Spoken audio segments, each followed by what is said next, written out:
Hey, how you doing? This is Adam Post, publisher of more than 1,000 comic books and marketing expert covering the woke boycotts. Bud Light is the most profound boycott we have seen, I would say, in recent history, but all of history that I'm aware of as far as a marketed product. Nobody wants to be seen anywhere near Bud Light, and that is the fault of Alissa Heinerscheid, former vice president of Bud Light, the first woman to run the brand in 40 years, pictured here with a light blue shirt in New York City. This Bud Light executive was humiliated on the street, caught by a reporter from Daily Mail, refusing to talk about how she destroyed the Bud Light brand. At the very least, she could have said, hey, I feel terrible about this. I just can't talk right now. She had to have her friends say, oh, she's really not allowed to talk about this. Okay, fine. This affected millions of people, thousands of employees, hundreds of independent beer distributors, their employees, and a classic American brand, and not just Bud Light. Of course, it affected Budweiser as well, an absolutely iconic American brand that we need to keep in American culture. Let's get into the story. Before we do, please be sure you are subscribed to the channel. Click the bell for notifications. Give me a thumbs up. I'm trying to get the channel to 15,000 subscribers, so if you can subscribe, please do subscribe. Thank you very much for that. From the Daily Mail, Bud Light marketing vice president who lost her job over $26 billion with the Dylan Mulvaney mistake is tight-lipped outside her $8 million Central Park home as her friend says she can't talk about it. Bud Light's marketing executive can't talk about the controversial decision to use transgender influencer Dylan Mulvaney in an advertisement for the brand. Vice President Alissa Heinerscheid took a leave of absence earlier this year following the controversy around the brewing giant's decision to use Mulvaney for the March Madness campaign. Heinerscheid and her boss, Daniel Blake, also stepped down. And that's fine. You know, stepping down is the right thing to do. When all of this was first going down, there was a fake poll that was put out saying Bud Light faced a backlash over its campaign with a trans influencer, but a poll finds that a majority of American beer drinkers support such campaigns. Well, if that's the case, why is it that sales for Bud Light are down 30% last week from the year prior? That's the highest recorded number it's down so far. In a few more days, we're going to get the next numbers after Memorial Day, and they'll probably be much lower, and the stock will continue to go down. As a result of Heinerscheid's decision to take the American brand and try to liven it up and lighten it up and make it less fratty, she lost her company more than $27 billion in stock market value and, of course, destroyed the brand. When they say that the sales are down by 30%, how can they be down by 30% if stores are essentially selling Bud Light for free as the Mulvaney backlash continues? Budweiser products are being offered for free after a $15 rebate from Anheuser-Busch.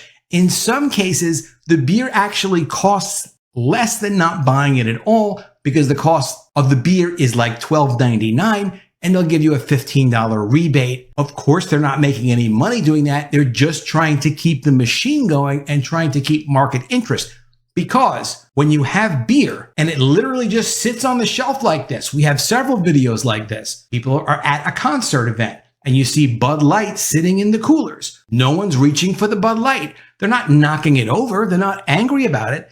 They just look at it as poison. They don't want it. They won't touch it. And of course, it's not just this video. This is a supermarket video. Some brands are selling and some brands are obviously not selling. Of course, this is just one supermarket, but these videos are all over the internet. I could do videos like this every day. She destroyed this brand and she won't even apologize about it. The Budweiser brand, not just the Bud Light brand, has been damaged so much. They've been trying to rescue the brand by having an association with Harley-Davidson. Unfortunately, from the New York Post, the Budweiser ad touting Harley-Davidson cans were mocked following the Mulvaney backlash. Anheuser-Busch is being accused of pandering to conservatives who have boycotted Bud Light by releasing a new Harley-Davidson-themed commercial for sister brand Budweiser. The beer company, which has seen sales of Bud Light tank in recent weeks following the backlash over its partnership with Dylan Mulvaney, recently released a Budweiser ad touting specially created cans with the Harley-Davidson logo. And did it work?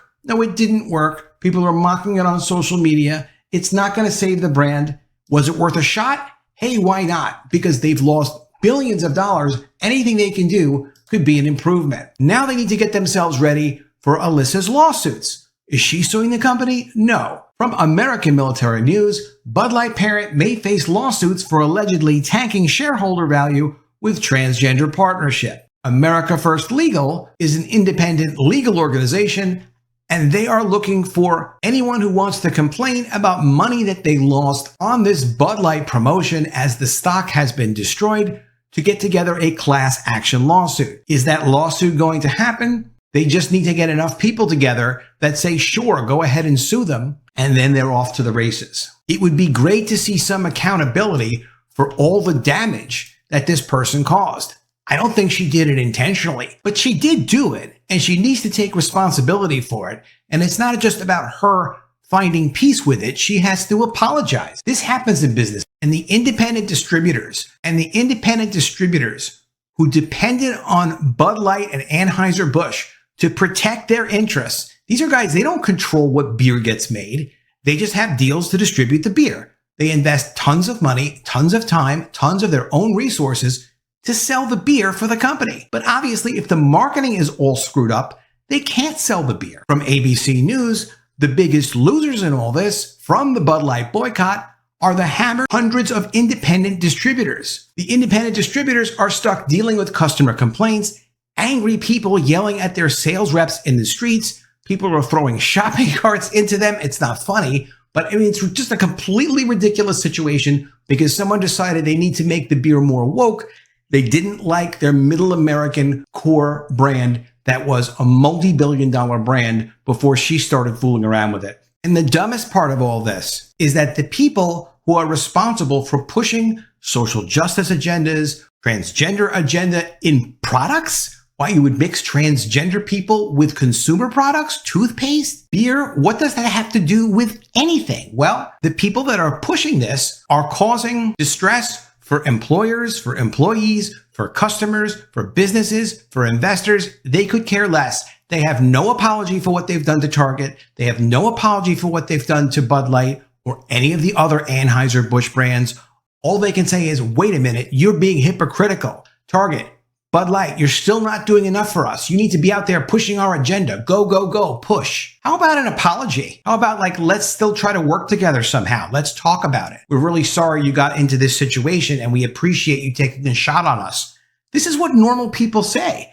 I don't know why people don't have any respect for the situation they put other people in, even if it's inadvertent. This is not how you do business. But Anheuser-Busch, Bud Light's parent company, is a sucker for punishment. Right from Ad Age, Bud Light announces monetary support for LGBT businesses. They're making a $200,000 donation to support the LGBT Chamber of Commerce, and it's coming as Anheuser-Busch is dealing with criticism for failing to speak up enough for transgender rights in the wake of the Dylan Mulvaney fiasco, which came because they're trying to pander to the market and try to pander to these activists, asking them to destroy their business relationships, destroy their customer relationships, or at least risk all of them just to promote their agenda. In addition to that, Bud Light is still sponsoring multiple pride parades, and that's fine if that's what they want to do, but it's the only thing they're going to be known for is doing this. And the activist people aren't even apologizing and thanking them for the additional support. Amazing. Did you think that Alissa Heinerscheid would ever come out of her little hidden place and say,